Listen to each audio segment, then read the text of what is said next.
இந்த தினத்தியான நிகழ்ச்சிக்கு உங்களை அழைப்பதில் நான் மிகவும் மகிழ்ச்சி அடைகிறேன். இன்று நாம் பார்க்க போகும் தேவனுடைய வசனம், அவரை விசுவசிக்கிறவர்கள் வெட்கப்பட்டு போவதில்லை. நான் சொல்கிறது சத்தியமான உண்மையான செய்தி. இன்று நான் ஒரு படம் பார்த்தேன். படம் என்றால் சினிமா படம் அல்ல.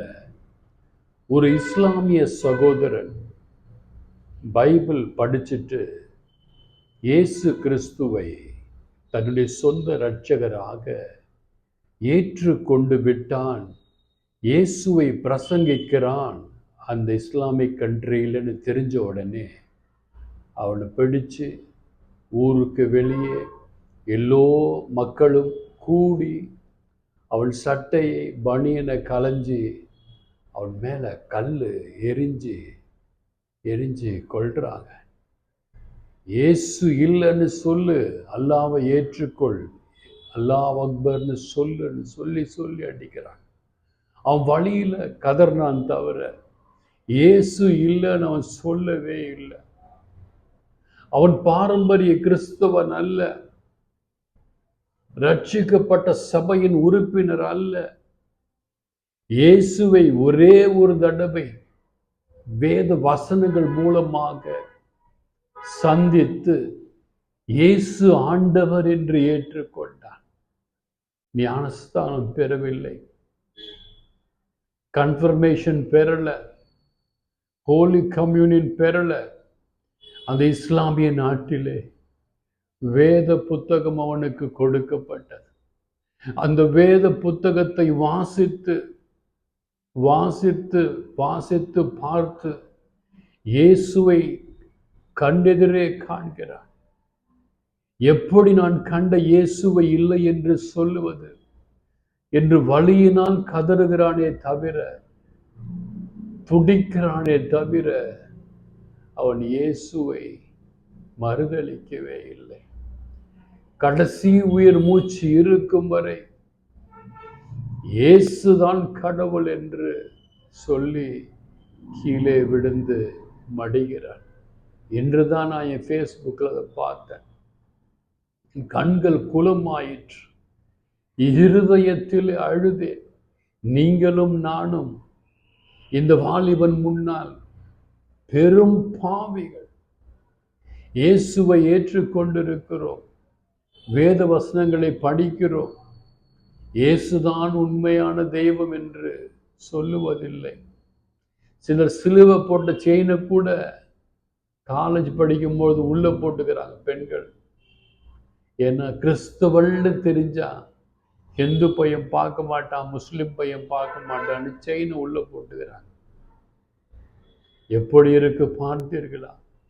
எந்த இயேசு உங்களுக்காக சிலுவையிலே தன் மானத்தை விட்டு அவமானத்தை ஏற்றுக்கொண்டு உங்களுக்காக, எனக்காக, உங்கள் பூர்வ ஜென்ம பாவங்கள், என் பூர்வ ஜென்ம பாவங்கள் மன்னிக்கப்பட வேண்டும் என்று வெட்கத்தை விட்டு உங்களுக்காக, எனக்காக மரித்தாரோ, அவர் இன்று வேத வசனங்கள் மூலமாக உங்களுக்கும் எனக்கும் சொல்கிற செய்தி ரோமர் 10ஆம் அதிகாரம் 11ஆம் வசனம். அவரை விசுவசிக்கிறவன் எவனோ அவன் வெட்கப்படுவதில்லை. இயேசுவை நீங்கள் விசுவசித்தால் நீங்கள் வெட்கப்படுவதில்லை. அந்த வாலிபன் கல்லெறிந்து கொல்லப்பட்ட பொழுது, அரை நிர்வாணமாய் அவன் இருந்த பொழுது, எல்லோரும் அவனை கேலி செய்த பொழுது அவன் வெட்கப்படாமல் மரித்தான். ரோமர் 11:13 இவ்வாறு சொல்கிறது, கர்த்தருடைய நாமத்தை தொழுது கொள்கிறவன் எவனும் ரட்சிக்கப்படுவான். அவன் ஞானஸ்தானமே எடுக்கலைங்க, கன்ஃபர்மேஷனே எடுக்கலைங்க, ஹோலி கம்யூனே எடுக்கலைங்க. அவன் என்ன செஞ்சான்னா, ஆண்டவராக இயேசு கிறிஸ்துவை தன் சொந்த இரட்சகராக ஏற்றுக்கொண்டு தன் ஜீவனையை இயேசுவுக்காக கொடுத்தான். அங்கு இருந்த நூற்றுக்கணக்கான மக்கள் அதற்கு சாட்சிகள். இவ்வளவு கல் எறிந்தும், இவ்வளவு வலியிலும் வேதனையிலும் அவன் இயேசுவையே ஸ்துதிக்கிறானே என்று இன்னும் அதிகமாக கற்களை வீசி எறிந்து கொண்டார்கள். சங்கீதம் 31:1 இவ்வாறு சொல்கிறது, கர்த்தாவே உம்மையே நம்பியிருக்கிறேன், நான் ஒரு காலம் வெட்கம் அடையாதபடி செய்யும், உமது நீதி நிமித்தம் என்னை விடுவிய. அவன் வெட்கப்படவே இல்லை. அவ்வளவு பேர் முன்னால தன் மேலாடைகள் பனியெல்லாம் கழட்டி வெறு உடம்போடு அவனை கல்லை தூக்கி அடிக்கும் பொழுது அவன் வெட்கப்படவே இல்லை. அவனுக்கு தெரிந்ததெல்லாம் ரோமர் 1:16, I am not ashamed of the gospel of Christ, for it is the power of God to salvation. நான் இயேசுவினுடைய சுவிசேஷத்தை குறித்து வெட்கப்படுவதில்லை, அந்த சுவிசேஷம் எனக்கு ரட்சிப்பை கொடுக்கும் என்று அவன் இயேசுவை கடைசி வரை மறுதலிக்காமல் உயிரை விட்டான். இதை தாங்க விசுவாசம் என்று சொல்வது. இந்த விசுவாசத்திற்காக தான் உங்களோடு நான் போராடுகிறேன்.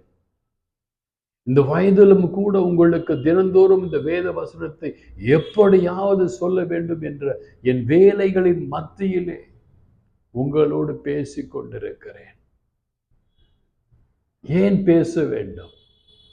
பேச எனக்கு என்ன லாபம்? எப்படியாவது சுவிசேஷம் அறிவிக்கப்பட வேண்டும்.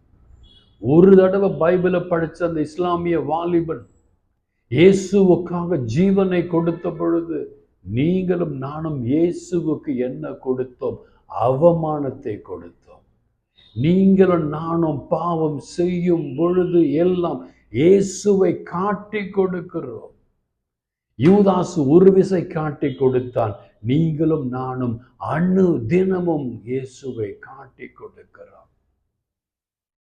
இயேசுவை நாம் பாவம் செய்யும் பொழுது பெரிய பெரிய கற்களால் இயேசுவை கற்களை விட்டு எரிகிறோம் அவர் மேலே.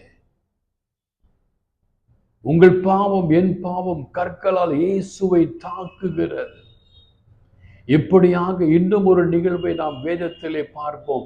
Acts of the Apostles chapter 7 verse 54 to 60. அப்போஸ்தல நடவடிக்கை, அப்போஸ்தல சுவிசேஷம் 7ஆம் அதிகாரம் 54 60 வசனங்களை பார்க்கும் பொழுது, Stephen full of faith and Holy Spirit.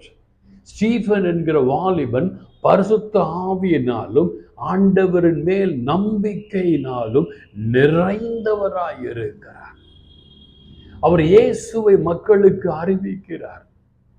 இந்த வாலிபன் இயேசுவை மக்களுக்கு எப்படி அறிவித்தான் என்றால், நீங்க கொன்னாலும் பரவாயில்ல, நான் அல்லாஹ் அக்பர்னு சொல்ல மாட்டேன்னு சொன்னான். இங்க ஸ்டீஃபன், நீங்க என்ன கல், இதே போலதான் கல் அடிக்கிறாங்க யூதர்கள், கல்லை எடுத்து அடி அடிக்கிறாங்க ஸ்டீஃபன் மேல. வாலிப பையன் என்று வாலிபனே, வாலிப தங்கச்சியே, சீரழிந்து கொண்டிருக்கிற உலகத்திலே அவர் உலகத்தை சீரழிக்க கூடாது, உலகத்தை ரட்சிக்க வேண்டும் என்று இயேசுவின் சுவிசேஷத்தை பிரசங்கித்துக் கொண்டிருந்தார். இயேசுவை பிடிச்சப்ப எல்லாம் விட்டு ஓடிட்டாங்க. அவனுடைய தாயார் மட்டும்தான் கூடவே இருந்தாங்க. சீடர்கள்லாம் விட்டு ஓடிட்டாங்க. பஞ்சா காணோம், பஞ்சா பறந்து போயிட்டாங்க. அந்த அம்மா மட்டும்தான், நான் கொடுத்த சரீரம் வதைப்படுகிறதே, என் மகன் அழித்து கொல்லப்படுகிறானே என்று அவள் மட்டும்தான் அழுது கொண்டிருந்தாள். இங்கு ஸ்தோவானும் பாருங்க, கல் எடுத்து அடி அடிக்கும் பொழுது அவன் ஆண்டவரை பார்க்கிறான். ஆண்டவரே, நான் என்ன செய்தேன்? உம்முடைய சுவிசேஷத்தை தானே அறிவித்தேன், எனக்கு ஏன் இந்த சோதனை என்று ஆண்டவரை பார்த்து கொண்டிருந்தார். ஆண்டவருக்கு சாட்சியாய் ஒவ்வொரு கல்லும் அடிக்கும் பொழுது சாட்சியை அடி வாங்கி கொண்டிருந்தார். ஸ்டீஃபன் ஜெபித்தான். அடுத்து பார்த்தீங்கன்னா, Stephen pray to the Lord, receive my spirit. ஆண்டவரே, என்னால் தாங்க முடியவில்லை, என்னை அடித்து நொறுக்குகிறார்கள், என் ஆவியை எடுத்து கொள்ளும் ஆண்டவரே என்று ஸ்டீஃபன் கதறினார். அன்று இயேசுவும் கதறினார். ஏலோ ஏலோ இல்லாமா சபத்தானி, என் ஆண்டவரே, என் ஆண்டவரே, ஏன் என்னை கைவிட்டேன்? நீங்களும் நானும் கூட பாவம் செய்யும் பொழுதெல்லாம் ஆண்டவரை கசையால் அடிக்கிறோம். ஆண்டவரின் கரங்களிலே ஆணியால் அடிக்கிறோம். ஆண்டவரின் தலையிலே உங்கள் பாவம் என் பாவம் முள்முடியாய் குத்துகிறது. ஆண்டவரின் காலிலே உங்கள் பாவம் என் பாவம் ஆணியாய் அடிக்கப்படுகிறது. ஆண்டவரின் விழாவிலே உங்கள் பாவம் என் பாவம் ஈட்டியால் குத்தப்படுகிறது. இந்த ஸ்டீஃபன் அப்படிதான் குத்தப்பட்டு நொறுக்கப்பட்ட பொழுது, ஆண்டவரே அவர்களை மன்னியும், என்னை அடிப்பவர்களை மன்னியும் என்று கதறினான். You forgive the attackers. அடித்தவர்களுக்காக மன்னிப்பு கோரினான். He fell on the knees and cried out to the Lord, do not hold sin against them. அவன் மண்டியிட்டு முழங்கால் படிட்டு அழுதான், ஆண்டவரே அவர்கள் பாவத்தை அவர்கள் மேல் சுமத்தாதேயும், நான் மறிக்கிறேன், என்னை அல்லவா அடிக்கிறார்கள், அடித்தவர்களை மன்னியும் ஆண்டவரே. இயேசு அப்படிதான் சொன்னார், பிதாவே இவர்கள் அறியாமல் செய்கிறார்கள், இவர்களை மன்னியும். இயேசு செய்த அத்தனையும் ஸ்டீவன் செஞ்சாங்க. உத்தமனாய் மரித்தான், வாலிபனாய் மரித்தான். அவனுக்கு கல்யாணம் பண்ணல, குடும்பம் இல்லை, ஒண்ணுமே இல்லை. ஏன்னா இயேசு பிரம்மச்சாரி. நானும் பிரம்மச்சாரியத்தோடு இயேசுவின் சுவிசேஷத்தை அறிவிப்பேன் என்று அறிவித்த வாலிபன் அடித்து நொறுக்கப்பட்டான். உடலெங்கும் சிதைக்கப்பட்டது, கற்களால் சிதைக்கப்பட்டது, சதைகள் பீக்கப்பட்டது, ரத்தம் ஒழுவிற்று. அவன் அடிக்கப்பட்ட பூமி செந்நிறமாய் மாறிற்று, ரத்தத்தினால் நனைக்கப்பட்டது. யாருக்காக? நாம் சுவிசேஷத்தை ஏற்றுக்கொள்ள வேண்டும் என்பதற்காக ஸ்டீஃபன் அடிக்கப்பட்டான். நாம் சுவிசேஷத்தை ஏற்றுக்கொள்ள வேண்டும் என்பதற்காக இயேசு அடிக்கப்பட்டார். ஏற்றுக்கொண்டோமா? என் அருமை அண்ணா, அக்கா, தம்பி, தங்கச்சி, இந்த லென்த் காலத்துல சற்று சிந்தித்து தான் பாருங்களேன்.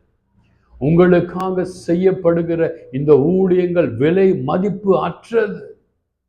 நீங்க எவ்வளவு காசு கொடுத்தாலும் இந்த மாதிரி வேத வசனத்தை ஆண்டவர் உங்களுக்கு சொல்ல மாட்டார்.